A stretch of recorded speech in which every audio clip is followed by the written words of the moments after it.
Bonjour à tous, je suis Thibaut Drassus, bienvenue sur ma chaîne. On va présenter chaque semaine des acteurs du sport, des professionnels de santé, des spécialistes avec qui je vais échanger pendant 20 minutes. Aujourd'hui, j'ai le plaisir d'accueillir Pierre-Yves, un ami que je n'ai pas vu depuis un certain temps et qui me fait le plaisir d'être avec nous aujourd'hui. Du coup, Pierre-Yves Marchand, 35 ans, on s'est rencontrés en 2007 au pôle France d'Orléans. Donc moi j'étais junior 3, toi t'étais junior 1. Ah, exactement, t'as 2 ans de plus que moi, c'est vrai. Ouais, T'étais déjà un grand quand moi je suis arrivé, qu'on me bisutait avec toute l'équipe J'étais là, avec gentil. l'armée, c'est ça? Moi j'étais gentil, moi. Toi t'étais gentil, ouais. T'étais un des chefs, toi, je me rappelle. Enfin, Je bon. sais plus. Et du coup, maintenant je suis préparateur physique depuis 10 ans à peu près maintenant. Ça fait 10 ans, d'accord. Ouais. Et on s'est toujours suivi sur les réseaux sociaux. On parle passion commune de la prépa physique. Toi t'es parti vers la kiné, C'est moi ça, un ouais. peu plus la prépa, et puis, Ouais. puis nous voilà quoi. Au début, on échangeait parce que finalement, on avait cette passion qui était le judo. Et après, on a partagé une autre passion qui était finalement l'haltérophilie. Ouais. L'haltérophilie, moi, après ma carrière de judo, quand j'ai arrêté l'INSEP, je me suis mis à faire de l'haltérophilie. Et je me rappelle que tu étais venu me parler et qu'on avait dit que c'était finalement un sport qui était assez complet et que toi aussi tu partageais un peu le même avis que moi, c'était un sport qui était finalement assez complémentaire par rapport au judo et où on retrouvait certaines choses identiques, en fait, finalement certaines valeurs. C'est vraiment binaire, tu as une barre et tu la fais pas. Enfin, je veux dire, tu as vraiment une métrique, c'est pas subjectif. Dans certains sports co, je trouve que c'est un peu noyé. L'haltéro, c'est tu réussis ou tu réussis pas. Il y a des poids, la barre elle varie pas. Donc ça, si toi ton état de forme il varie, la barre elle varie pas. Et du coup, ça te donne ton état de forme du jour et c'est une très bonne manière aussi, un très bon moyen de voir la progression. Donc c'est ça, tu progresses d'1 kilo, de 2 kilos, de 3 kilos et tu construis autour, un peu comme nous on construisait au judo, sur des plans d'entraînement, sur des stratégies, sur des mois de planification. Là en fait, on retrouvait un petit peu ça. Donc voilà. Moi, pour ma part, Thibaut Drassus, je suis kiné depuis maintenant 8 ans. Ça fait quand même 8 ans, ouais, le temps passe. Le temps passe. J'ai intégré l'équipe de France d'haltérophilie en tant que kiné en 2015. Pas longtemps après être diplômé. Et depuis, j'ai parcouru pas mal de chemins. Je me suis spécialisé en kinésithérapie du sport expert. En ostéo-éthiopathie et en dry needling. Dry needling, donc je développerai un petit peu après parce que avec Pierre-Yves, on voulait se rencontrer surtout et faire le point parce que lui aussi il a une spécialité. Je m'occupe principalement de la prévention des blessures et de la réathlétisation et avec un gros point de focus sur les fascias. Et ce qui est un peu notre dénominateur commun, toi et moi. Les fascias, c'est une science qui pour certains peut paraître un petit peu abstrait, mais quand tu commences un petit peu à te pencher dessus, tu vois que c'est quelque chose de très important, de très très important et surtout de très complémentaire à tout ce qu'on va faire, toi dans l'entraînement et moi dans la thérapie. Parce que finalement, le fascia, c'est l'enveloppe du corps, l'enveloppe des muscles. Puis ça lie toutes les structures de notre corps. Donc c'est juste que nous, ce qu'on disait tout à l'heure, c'est qu'on est un peu cousins. On n'intervient pas au même stade que chez un athlète ou chez un particulier. Moi, je vais être un peu plus dans la performance et toi, tu vas être un peu plus dans le pathos, je pense. Je sais pas comment tu vois les choses. Quand on échangeait sur les réseaux sociaux notamment, tu me faisais part d'une chose importante, c'était que toi finalement le fascia c'était une unité. Tu voyais ça d'une manière un petit peu globale dans pas thérapie mais dans ta manière d'aborder tes coachings, alors que moi j'allais l'aborder de manière un petit peu plus analytique, par exemple loge musculaire ou partie musculaire, ceinture scapulaire, etc.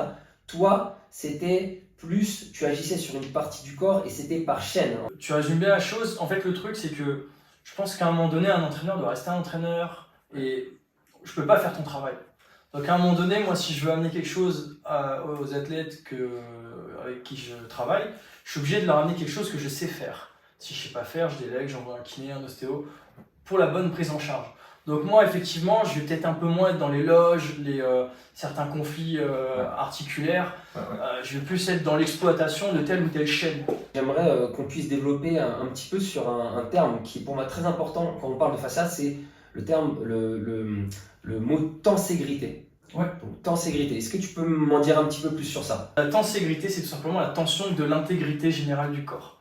En fin de compte, il faudrait voir ça comme une tension qui a de manière générale, qui tient tout notre système en place, qui tient tout notre système en équilibre, et que si justement donc cette tenségrité n'existait pas, si ce fascia finalement n'existait pas, notre corps s'effondrait. Exactement. Il ne pourrait pas tenir. Donc ça, c'est ça un peu que tu veux me dire.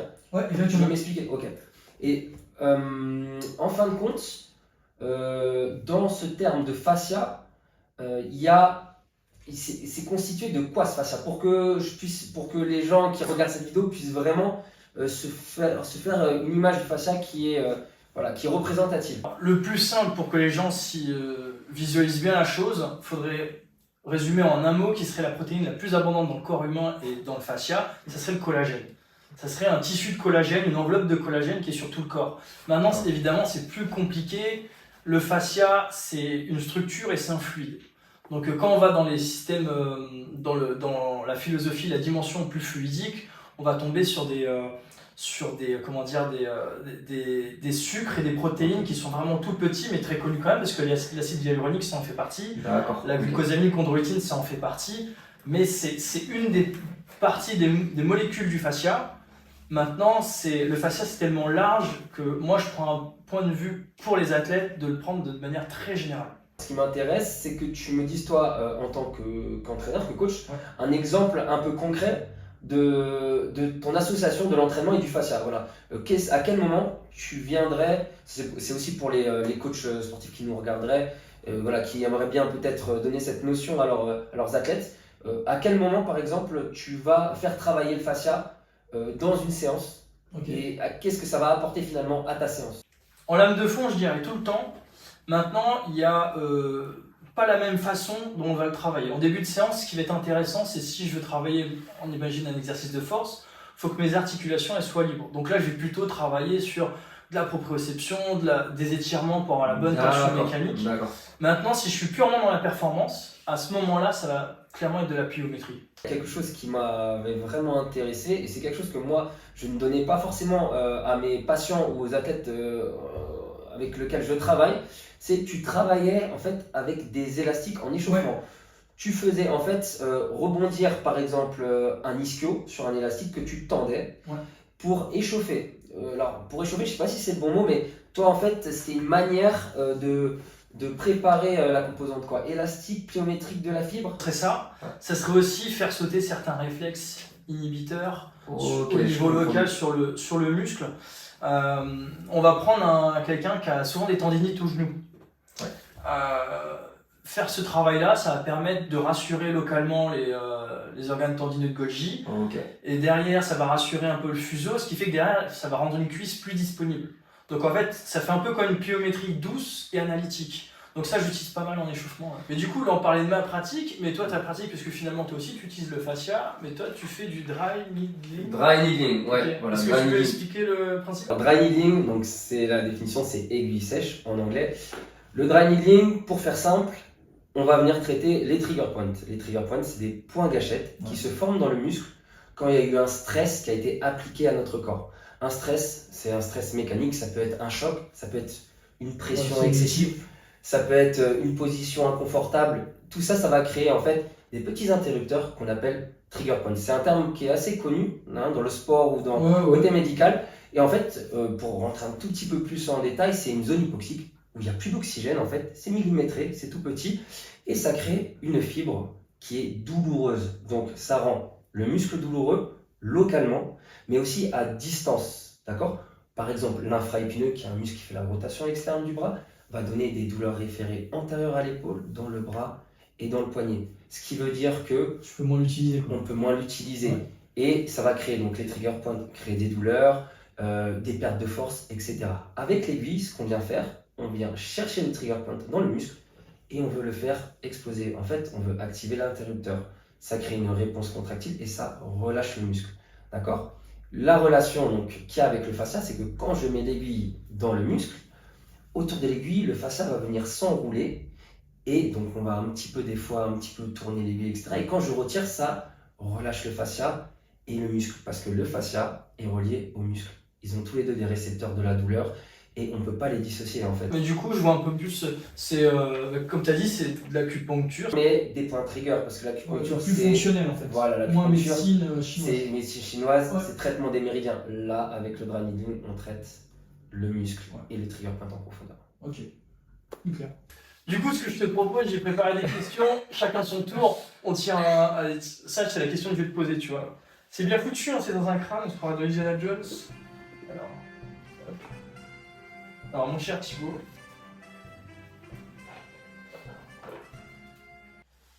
Ton meilleur souvenir en tant que kiné de l'équipe de France? Alors, mon meilleur souvenir en tant que king de l'équipe de France.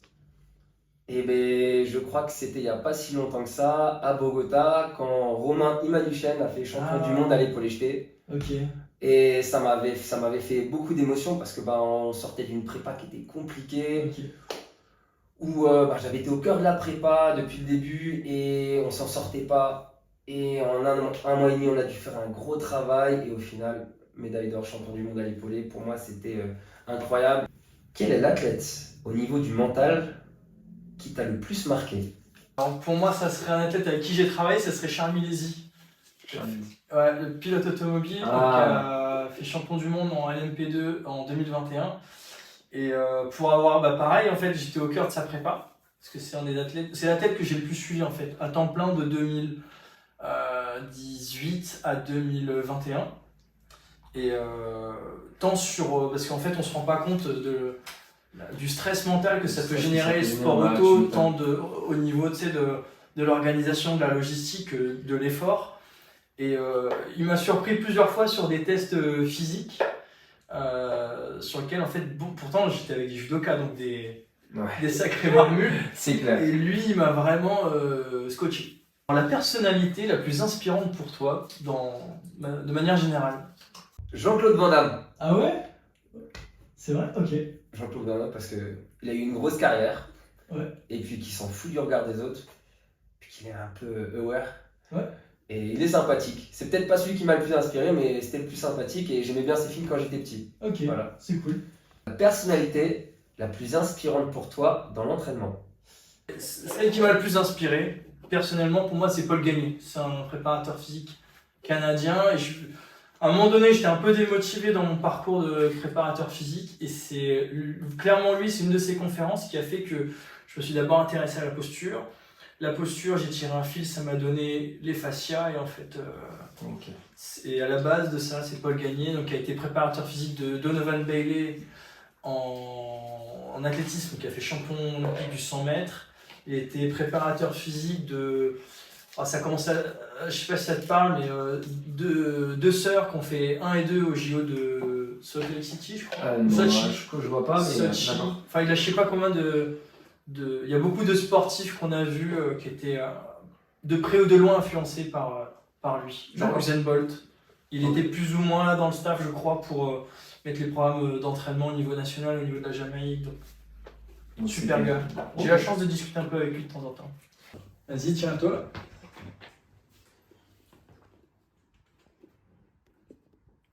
Ça fait un petit côté Fort Boyard. Fort Boyard.